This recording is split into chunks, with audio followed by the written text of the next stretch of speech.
Compound இன்ட்ரெஸ்ட்னு ஒரு some பார்த்துக்கலாம்.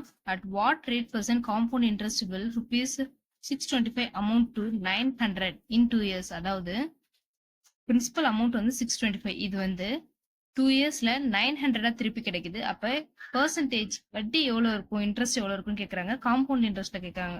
So அமௌண்டோட ஃபார்முலா எழுதிக்கலாமா? அமௌண்ட் என்ன கொடுத்துருக்காங்க 900ன்னு. So amount equal to P into 1 plus R by 100 whole power n. அமௌண்டோட வேல்யூ எவ்வளோ? 900. Principal 625. 1 plus r by 100 whole power square.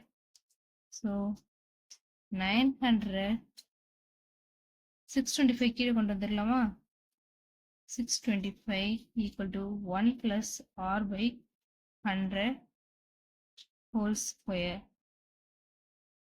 இந்த எப்படி எழுதிக்கலாம்? அடுத்து என்ன கேட்டிருக்காங்க? இதுல வந்து ரேட் ஆஃப் இன்ட்ரெஸ்ட் தானே கேட்டிருக்காங்க. ஸோ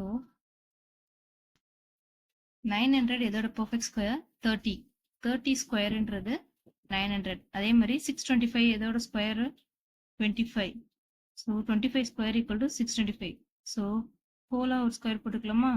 அதே மாதிரி இந்த பக்கம் 1 by r100 ஹோல் ஸ்கொயர். இந்த பக்கமும் ஸ்கொயர் ரூட் கேன்சல் பண்ணிக்கலாம். So 30 by 25 equal to 1 plus r by 100.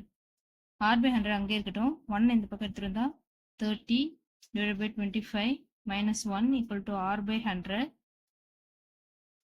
இருக்கு. எல்சிஎம் எடுத்துக்கலாம். 30 minus 25 divided by 25 equal to r by 100.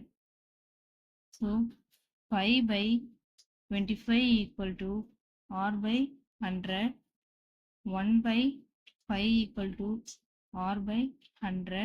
r மட்டும் அந்த பக்கம் இருக்கட்டும். 100 இந்த பக்கம் போயிடுச்சுன்னா 100 by 5. So 5 100 cancel பண்ணிட்டா 20. So rate of interest equal to